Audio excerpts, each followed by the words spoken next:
Hi, everybody. It's Miss Macaulay Soto here again, your friendly teacher librarian, and I'm here to read you the story, The Worst Birthday from Harry Potter and the Chamber of Secrets. Remember to use your ABC summary when you read this story. So, the first read, you're just looking for the main idea and details. And the second read, you're going to record some of the details that were most important to the whole central idea of the story. On the third read, you're going to write a short summary using the alphabet letter that was chosen for you. Okay, let's get into it.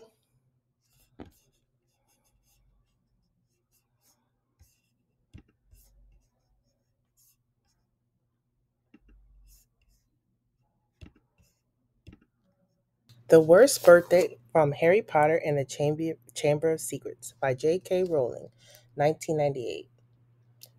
Paragraph 1. Not for the first time, an argument had broken out over breakfast at number 4 Privet Drive. Mr. Vernon Dursley had been woken in the early hours of the morning by a loud hooting noise from his nephew Harry's room. "Third time this week," he roared across the table. "If you can't control that owl, it'll have to go." Harry tried, yet again, to explain. "She's bored," he said. "She's used to flying around outside. If I could just let her out at night." "Do I look stupid?"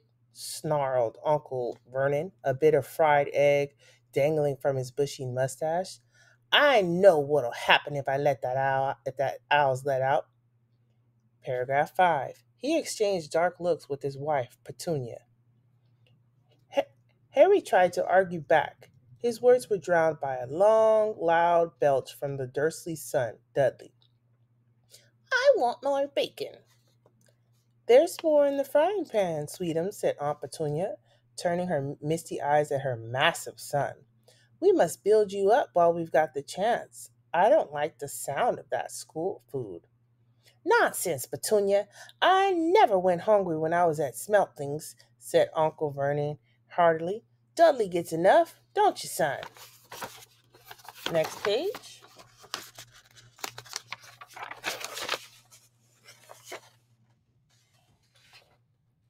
Dudley, who was so large his bottom drooped over either side of the kitchen chair, grinned and turned to Harry. "Pass the frying pan." "You've forgotten the magic word," said Harry irritably. The effect of this simple sentence on the rest of the family was incredible. Dudley gasped and fell out of his chair with a crash that shook the whole kitchen. Mrs. Dursley gave a small scream and clapped her hands to her mouth. Mr. Dursley jumped to his feet, veins throbbing in his temples. I meant please," said Harry quickly. "I didn't mean—" "What have I told you?" thundered his uncle, sprang spit all over the table, "about saying the M word in our house?" "But I— How dare you threaten Dudley?" roared Uncle Vernon, pounding his fist to this table with the fist. I just— I warned you I will not tolerate mention of your abnormality under this roof." Harry stared from his purple faced uncle to his pale aunt, who was trying to heave Dudley to his feet. "All right," said Harry. "All right." Uncle Vernon sat down, breathing like a winded rhinoceros and watching Harry closely out of the corner of his small, sharp eyes. Ever since Harry had come home for the holiday summer, Uncle Vernon had been treating him like a bomb that might go off any minute, because Harry Potter wasn't a normal boy. As a matter of fact, he wasn't as normal as it was possible to be. Harry Potter was a wizard fresh from his first year at Hogwarts School of Witchcraft and Wizardry. And if the Dudleys weren't unhappy to have him back for the holidays, it was nothing to how Harry felt. He missed Hogwarts so much it was like having a constant stomachache. He missed the castle, with its secret passageways and ghosts, his classes, though perhaps not Snape, the potions master, the mail arriving by Owl, eating banquets in the Great Hall, sleeping in his four-poster bed in the Tower dormitory, visiting the gamekeeper Hagrid in his cabin next to the Forbidden Forest in the grounds, especially Coleridge, the most popular sport in Wizarding World. Six tall goalposts, four flying balls, and 14 players on broomsticks. All Harry's spell books, his wands, robes, cauldrons, and top of the line Nimbus 2000 broomstick had been locked in a cupboard under the stairs by Uncle Vernon the instant Harry had come home. What did the Dudleys care if Harry lost his place in the house Quidditch team because he hadn't practiced all summer? What was it to the Dudleys if Harry went back to school without any of his homework done? The Dursleys were what wizards call muggles, not a drop of magical blood in their veins. And as far as they were concerned, having a wizard in the family was a matter of deepest shame. Uncle Vernon had even padlocked Harry's owl, Hedwig, inside her cage to stop her from carrying messages to anyone in the wizarding world. Harry looked nothing like the rest of the family. Uncle Vernon was large and necklaced with an enormous black mustache. Aunt Petunia was horse-faced and bony. Dudley was blond, pink, and porky. Harry, on the other hand, was small and skinny, with brilliant green eyes and jet black hair that was always untidy. He wore round glasses, and on his forehead was a thin, lightning-shaped scar. It was this scar that made Harry so particularly unusual, even for a wizard. This scar was the only hint of Harry's very mysterious past, of the reason he had been left on the Dursleys' doorstep 11 years before. At the age of 1 year old, Harry had somehow survived a curse from the dark sorcerer of all time, Lord Voldemort, whose name most witches and wizards still feared to speak. Harry's parents had died in Voldemort's attack, but Harry had escaped with his lightning scar. And somehow, nobody understood why Voldemort's powers had been destroyed the instant he had failed to kill Harry. Paragraph 30. So Harry had been brought up by his dead mother's sister and her husband. He had spent 10 years with the Dursleys, never understanding why he kept making odd things happen without meaning to, believing the Dursleys' story that he got his scar in a car crash that had killed his parents. And then, exactly a year ago, Hogwarts had written to Harry and the whole story had come out. Harry had taken his place at Wizard School where he and his scar were famous, but now the school year was over and he was back with the Dursleys for the summer, back to being treated like a dog that had been rolled in something smelly. The Dursleys hadn't even remembered that today happened to be Harry's 12th birthday, of course. His hopes hadn't been high. They had never given him a real present, let alone a cake, but to ignore it completely? At that moment, Uncle Vernon cleared his throat importantly and said, Now, as we all know, today is a very important day. Harry looked up, hardly daring to believe it. This could well be the day I make the biggest deal of my career, said Uncle Vernon. Harry went back to his toast. Of course, he thought bitterly. Uncle Vernon was talking about the stupid dinner party. He'd been talking about nothing else for 2 weeks. Some rich builder and his wife were coming to dinner, and Uncle Vernon was hoping to get a huge order from him. Uncle Vernon's company made drills. I think we should go to the schedule one more time, said Uncle Vernon. We should all be in a position at 8 o'clock. Petunia, you will be in the lounge, said Aunt Petunia promptly, waiting to welcome them graciously to her home. Good, good. And Dudley? Next page, we're on page 4. Paragraph 40. I'll be waiting to open the door. Dudley said, put on a foul, simpering smile. May I take your coats, Mr. and Mrs. Mason? They'll love him, cried Aunt Petunia rapturously. Excellent, Dudley, said Uncle Vernon. Then he rounded on Harry. And you? I'll be in my bedroom, making no noise and pretending I'm not there, said Harry tonelessly. Exactly, said Uncle Vernon nastily. I will lead them to the lounge, introduce you, Petunia, and pour them drinks at 8:15. I'll announce dinner, said Aunt Petunia. And Dudley, you'll say, May I take you through the living room, Mrs. Mason? Said Dudley, offering his fat arm to an invisible woman. My perfect little gentleman, sniffed Aunt Petunia. And you? Said Uncle Vernon viciously to Harry. I'll be in my room, making no noise and pretending I'm not there, said Harry dully. Precisely. Now, We should aim to get in a few good compliments at dinner. Petunia, any ideas? Vernon tells me you're a wonderful golfer, Mr. Mason. Do tell me where you bought that dress, Mrs. Mason. Perfect.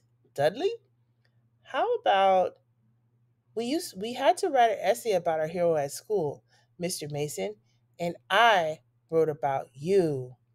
This was too much for both Aunt Petunia and Harry. Aunt Petunia burst into tears and hugged her son, while Harry ducked under the table so they wouldn't see him laughing. And you, boy? Harry fought to keep his face straight as he emerged. I'll be in my room, making no noise and pretending I'm not here, he said. Too right you will, said Uncle Vernon forcefully. The Masons don't know anything about you, and it's going to stay that way. When dinner's over, you take Mrs. Mason back to the lounge for coffee, Petunia, and I'll bring the subject around to drills. With any luck, I'll have the deal signed and sealed before tomorrow before the news at 10. We'll be shopping for a vacation home in Macora at this time tomorrow. Harry couldn't feel too excited about this. He didn't think the Dursleys would like him any better in Majorca than they did in Plymouth Drive. Right.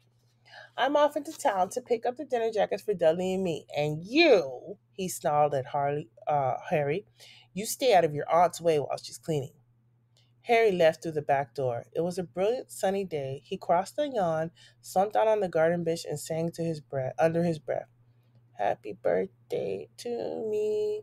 Happy birthday to me.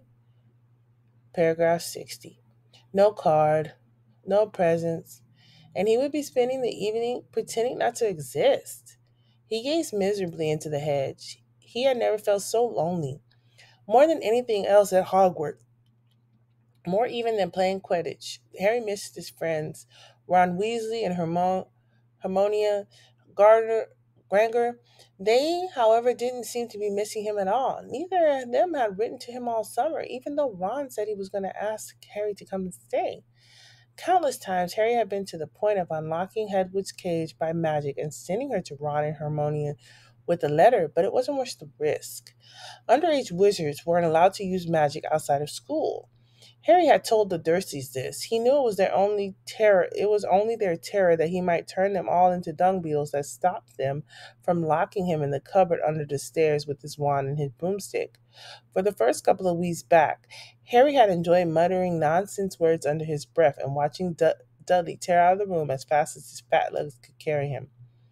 But the long silence from Ron and Hermione had made Harry felt so cut off from the magical world that even taunting Dudley had lost its appeal. And now they had forgotten his birthday. What he wouldn't give for messages from Hogwarts.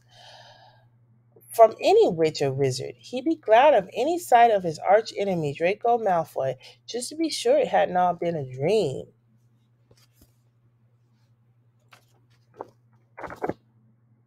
Not that whole year at Hogwarts had been fun. Not that his whole year at Hogwarts had been fun. At the very end of the last term, Harry had come face to face with none other than Lord Voldemort himself. Voldemort might be a ruin of his former self, but he was still terrifying, still cunning, still determined to regain power. Harry had slipped through Voldemort's clutches for the second time, but it had been a narrow escape. Even now, weeks later, Harry kept waking in the night drenched in a cold sweat, wondering where Voldemort was now. Remember his livid face, his wide, mad eyes. Harry suddenly sat bolt upright on the garden bench. He had been staring absent-mindedly into the hedge, and the hedge was staring back. Two enormous green eyes had appeared among the leaves. Harry jumped to his feet just as a jeering voice floated across the lawn. I know what day it is, sang Dudley, waddling towards him. Next page, page 6. The huge eyes blinked and vanished. What? Said Harry, not taking his eyes off the spot where they had been. I know what day it is, Dudley repeated, coming right up after him. Well done, said Harry. So you finally learned the days of the week. Today's your birthday, sneered Dudley. How come you haven't got any cards? Haven't you got any friends at that freak place? Better not let your mom hear you talking about my school, said Harry coolly. Dudley hitched up his trousers, which were slipping down his fat bottom. Why are you staring at the hedge? He said suspiciously. I'm trying to decide what would be the best spell to set it on fire, said Harry. Dudley stumbled backwards at once, a look of panic on his fat face. You you can't. Dad told me you're not gonna do magic. He said he'll chuck you out of the house. You haven't got anywhere else to go. You haven't got any friends to take you. Jiggery pokery, said Harry in a fierce voice. Hocus pocus squiggly wiggly. Mom! Howled Dudley, tripping over his feet as he dashed back towards the house. Mom's, he's doing you know what? Paragraph 80.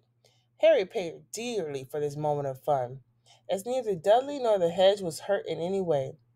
Aunt Petunia knew he hadn't really done any magic, but he still had to duck as she aimed a heavy blow at his head with a soapy frying pan. Then she gave him work to do, with the promise he wouldn't eat again until it was finished. While Dudley loitered around watching and eating ice cream, Harry cleaned windows, washed the car, mowed the lawn, trimmed the flower beds, pruned and watered the roses, and repainted the garden bench. The sun blazed overhead, burning the back of his neck. Harry knew he shouldn't have risen to Dudley's bait, but Dudley had said the very thing Harry had been thinking himself. Maybe he didn't have any friends at Hogwarts. Wish they could see the famous Harry Potter now, he thought savagely as he spread manure on the flower beds, his back aching and sweat running down his face. It was 7:30 in the evening when at last he heard Aunt Petunia calling him, Get in here and walk on the newspaper. Harry moved gladly into the shade of the gleaming kitchen. On top of the fridge stood tonight's pudding, a huge mound of whipped cream and sugar violets. A lion of roast pork was in the oven. Next page, page 7. Eat quickly. The Masons will be here soon, snapped Petunia, pointing at 2 slices of bread and a lump of cheese on the kitchen table. She was already wearing a salmon pink cocktail dress. Harry washed his hands and bolted down his pitiful supper. The moment he had finished, Aunt Petunia whisked away his plate. Upstairs, hurry. As he passed the door to the living room, Harry caught a glimpse of Uncle Vernon and Dudley in bow ties and dinner jackets. He had only reached the upstairs landing when the doorbell rang, and Uncle Vernon's furious face appeared at the foot of the stairs. Remember, boy, one sound. Harry crossed to his bedroom on tiptoe, slipped inside, closed the door, and turned to collapse in his bed. Trouble is, there was already someone sitting on it.